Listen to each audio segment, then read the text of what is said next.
सफदर अपने फ्लैट में बैठा एक रिसाले के मुताले में मसरूफ़ था कि कॉल बेल की आवाज़ सुनाई दी। सफदर ने एक तवील सांस लेते हुए रिसाला मेज़ पर रखा और उठकर बैरूनी दरवाजे की तरफ बढ़ गया। कौन है? सफदर ने आदत के मुताबिक दरवाज़ा खोलने से पहले पूछा। दरवाज़ा खोलें। बाहर से एक मर्दाना आवाज़ सुनाई दी, लेकिन लहजा अजनबी था। सफदर ने लॉक हटाकर दरवाज़ा खोला तो सामने एक आदमी खड़ा था जिसने गहरे रंग के कपड़े पहने हुए थे और सर पर गहरे रंग की अजीब सी पगड़ी थी। सफदर उसे हैरत भरी नज़रों से देखने लगा। क्या आपके यहाँ मेहमान को अंदर बुलाने का रवाज नहीं है? उस आदमी ने मुंह बनाते हुए कहा। आइए, सफदर ने एक तरफ हटते हुए कहा। शुक्रिया।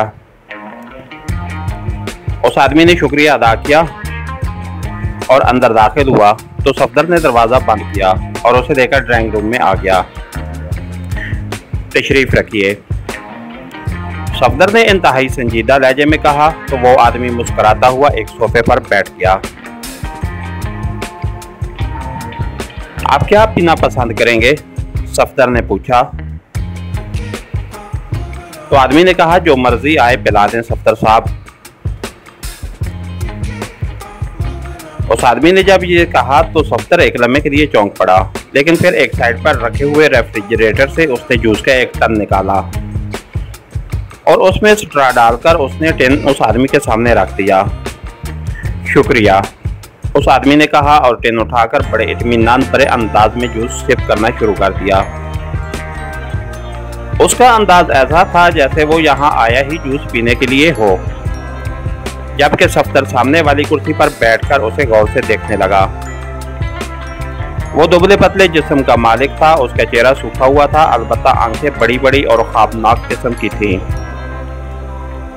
पेशानी दरमियानी थी और सर पर मौजूद बालों को गर्दन की तरफ करके संवारा गया था। वो क्लीन शेव था। उस आदमी ने जूस का टिन खाली करके मेज पर रख दिया। मेरा नाम पंडित लक्ष्मी नारायण है, उस आदमी ने कहा तो सफदर बेख्तियार चौंक पड़ा। फरमाइए, कैसे आना हुआ? सफदर ने होंठ भींचते हुए कहा। मैं तुम्हें आगाह करने आया हूं कि तुम लोग काफिरिस्तान के खिलाफ काम करना बंद कर दो, वरना शंकर महाराज ने फैसला कर लिया है कि तुम सब लोगों को तबाह बर्बाद कर दिया जाएगा। पंडित ने बड़े सादा से लहजे में कहा तो सफदर बेख्तियार हंस पड़ा। वो समझ गया था कि यह आदमी बहरूपिया है और अभी अपने कामयाब बहरूप बनने पर इनाम तलब करेगा, क्योंकि उसने देखा था कि इन दिनों दारुल हुकूमत में अक्सर ऐसे बहरूपिये फिरते रहते थे। काफिरिस्तान से हमारा क्या ताल्लुक? सफदर ने मुस्कुराते हुए कहा। उसने फैसला कर लिया था कि इस बहरूपिये के सामने वो आसानी से हार नहीं मानेगा। सफदर साहब, आपका ताल्लुक पाक एशिया सीक्रेट सर्विस से है। आपके तमाम साथियों को भी मैं जानता हूं। अगर आप कहें तो इनके नाम बता दूं। खास तौर पर आपका साथी इमरान तो बेहद मशहूर है।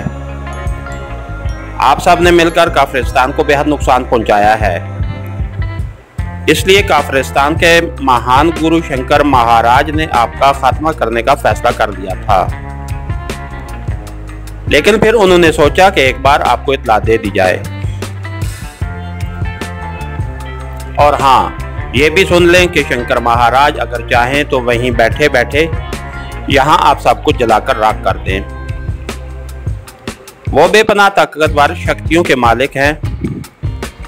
मुझे उन्होंने भेजा है कि मैं आपको इत्तला दे दूं। पंडित ने इंतहाई संजीदा लहजे में कहा तो सफदर भी यकलक संजीदा हो गया। वो समझ गया था कि उसका ये ख्याल कि ये शख्स बहरूपिया है गलत है। आप यहाँ कहाँ रहते हैं? सफदर ने कहा। मैं कैंट में रहता हूँ, वहाँ एक मोहल्ला है लाल कुर्ती। मैं वहाँ के मोहब्बत का पर्वत हूँ, पंडित ने जवाब देते हुए कहा। तो आप मेरे पास क्यों आए हैं? किसी और के पास क्यों नहीं गए? क्या उसकी कोई खास वजह है? सफ्तर ने पूछा। मुझे आपके पास आने का खास हुक्म दिया गया था। शंकर महाराज ने हुक्म दिया है क्योंकि उनके मुताबिक सारी टीम में आप सबसे ज़्यादा समझदार आदमी हैं। अब मैं चलता हूँ। इस जूस का शुक्रिया। आप अपने साथियों को बता दें और सुन लें कि यह खाली खोली धमकी नहीं है। अगर अब आप में से किसी ने काफिरिस्तान की सरहद पार की तो आपकी मौत यकीनी होगी। पिंडत ने एक झटके से उठते हुए कहा और उसके साथ ही वो तेज तेज कदम उठाता बैरूनी दरवाजे की तरफ बढ़ गया। एक मिनट, सफ्तर ने भी उठते हुए कहा। मैंने जो कहना था कह दिया है, पिंडत ने मुड़े बगैर कहा और दरवाजा खोलकर बाहर चला गया।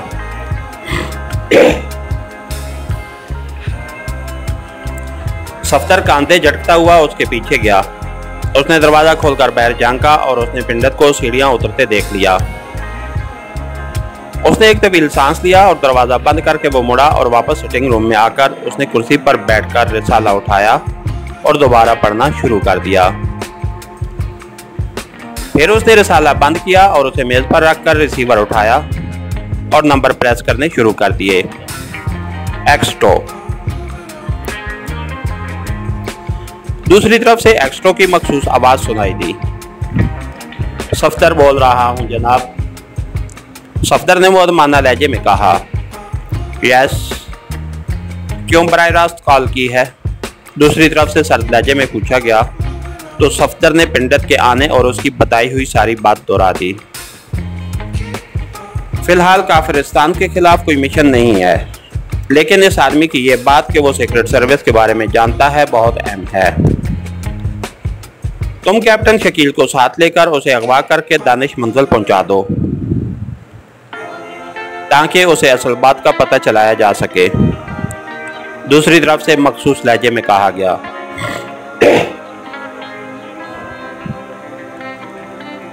सर, कहीं उन्होंने खास तौर पर यह प्लान न बनाया हो कि इस आदमी को सीक्रेट सर्विस के हेडक्वार्टर पहुंचाया जाए। इसलिए क्यों ना उसे राना हाउस ले जाया जाए और फिर उसे असलियत उगलवाई जाए। सफ्तर ने इंतहाई मुअदबाना लहजे में कहा। तुम्हारा क्या ख्याल है? तुम्हारा क्या ख्याल है कि ये आदमी दानिश मंजिल में दाखिल होकर कोई कार्रवाई कर सकेगा? आइंदा ऐसी बात ज़हन में मत लाना और जैसे मैंने हुक्म दिया है वैसे करो। एक्स्ट्रो ने कदरे गौसीले लहजे में कहा और उसके साथ ही राब्ता ख़त्म हो गया। तो सफ्तर ने बेइख्तियार एक तवील सांस लिया और करेडल दबा दिया और फिर ट्यून आने पर उसने एक बार फिर तेजी से नंबर प्रेस करने शुरू कर दिए। कैप्टन शकील बोल रहा हूँ। राब्ता कायम होते ही दूसरी तरफ से कैप्टन शकील की आवाज़ सुनाई दी। मेरे फ्लैट पर आ जाओ। चीफ ने एक हुक्म दिया है और हम दोनों ने मिलकर कार्रवाई करनी है, सफ्तर ने कहा। क्या कोई मिशन शुरू हो गया है? कैप्टन शकील ने चौंक कर पूछा। नहीं। तुम आ जाओ, फिर तफसील से बात होगी, सफ्तर ने कहा। ठीक है, मैं आ रहा हूं। दूसरी तरफ से कहा गया तो सफ्तर ने एक बार फिर करेडल दबाया और ट्यून आने पर उसने नंबर प्रेस करने शुरू कर दिए। सुलेमान बोल रहा हूं। राब्ता कायम होते ही दूसरी तरफ से सुलेमान की आवाज सुनाई दी। सुलेमान, मैं सफ्तर बोल रहा हूं। इमरान साहब कहाँ हैं? सफ्तर ने कहा।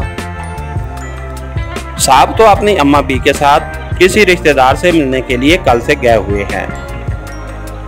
अभी तक तो उनकी वापसी नहीं हुई, सुलेमान ने जवाब दिया। ठीक है, शुक्रिया, सफ्तर ने कहा और रिसीवर रख दिया। अब उसे कैप्टन शकील का इंतजार था और फिर थोड़ी देर बाद कैप्टन शकील आ गया तो सफ्तर ने उसे सारी बात बता दी। सफ्तर की बात सुनते ही कैप्टन शकील ने कहा कि इसका मतलब है कि फिर कोई मावराई सिलसिला शुरू होने वाला है।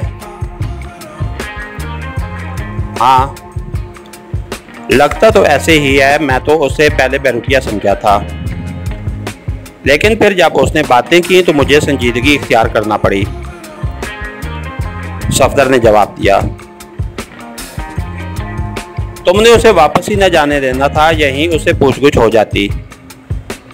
कैप्टन शकील ने कहा, नहीं, एक तो वो मेहमान था, दूसरी बात यह कि उसने फौरी तौर पर कोई धमकी भी नहीं दी थी। सफदर ने कहा, ठीक है, आओ चलें देखते हैं।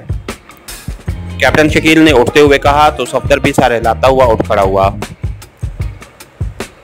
लेकिन जब वो कैंट के महल्ला लाल कुर्ती पहुंचे तो वहां मोहब्बत तो मौजूद था, लेकिन न वहां पंडित लक्ष्मी नारायण था और ना ही वहां उसे कोई जानता था। सफदर ने उसका हुलिया भी तफसील से लोगों को बताया, लेकिन थोड़ी सी कोशिश के बाद बहरहाल उन्हें यकीन हो गया कि वाकई ऐसा आदमी यहाँ नहीं रहता। वो मोहब्बत के पर्वत से मिले, उस पर्वत का नाम रामकृष्ण था। उसने भी उस आदमी की मौजूदगी से इनकार कर दिया। सफदर ने उसे काफरिस्तान के शंकर महाराज के बारे में भी पूछा, लेकिन वो उससे भी बेखबर था। चुनांचे सफदर और कैप्टन शकील वापस फ्लैट पर आ गए और सफदर ने एक्स्ट्रो को रिपोर्ट दे दी। ठीक है, जब वो दोबारा मेहमान बनकर आए तो उसे वापस न जाने देना, एक्स्ट्रो ने जवाब दिया और राब्ता खत्म हो गया। मेरा ख्याल है कि इस बारे में सैयद चिराग शाह साहब से बात की जाए, कैप्टन शकील ने कहा। वो बहुत बड़े बुजुर्ग हैं, छोटी छोटी बातों पर उन्होंने क्या तवज्जो देनी है, सफदर ने कहा। लेकिन कैप्टन शकील ने हाथ बढ़ाकर रिसीवर उठाया और नंबर प्रेस करने शुरू कर दिए। आखिर में उसने लाउडर का बटन भी प्रेस कर दिया। अस्सलामु अलैकुम वरहमतुल्लाहि वबरकातुहू। मैं आजिज चिराग शाह अर्ज कर रहा हूँ। दूसरी तरफ से सैयद चिराग शाह साहब की नरम और हलीमी से भरी भरपूर आवाज़ सुनाई दी। वालेकुमुस्सलाम वरहमतुल्लाहि वबरकातुहू जनाब, मैं अली इमरान का साथी कैप्टन शकील बोल रहा हूँ। आपने एक साथी सफदर सईद के फ्लैट से, कैप्टन शकील ने इंतहाई मुअद्दबाना लहजे में कहा। जी फरमाइए, बंदा क्या खिदमत कर सकता है, सैयद चिराग शाह साहब ने नरम लहजे में कहा तो कैप्टन शकील ने उन्हें तफसील बता दी। उस आदमी का कोई ताल्लुक मावराई कुफ्तों से नहीं है, बल्कि उसका ताल्लुक काफरिस्तान की किसी खसूसी एजेंसी से है और यह सब कुछ आप लोगों को उलझाने के लिए किया गया है। आप अपने चीफ से कहें कि वो इस सिलसिले में कोई कार्रवाई मुनासिब तौर पर करें, सैयद चिराग शाह साहब ने जवाब दिया। जी बेहतर, शुक्रिया, कैप्टन शकील ने कहा।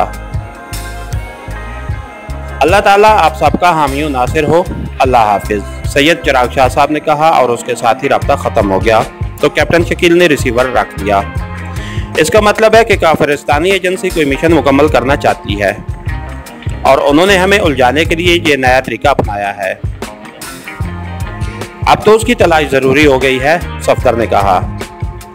हाँ, मेरा ख्याल है कि जोलिया से बात की जाए और पूरी टीम को इस आदमी को ट्रेस करने पर लगा दिया जाए, कैप्टन शकील ने कहा तो सफदर ने इस बात में सर हिला दिया और फिर उसने हाथ बढ़ाकर रिसीवर उठाया और जोलिया के नंबर प्रेस करने शुरू कर दिए।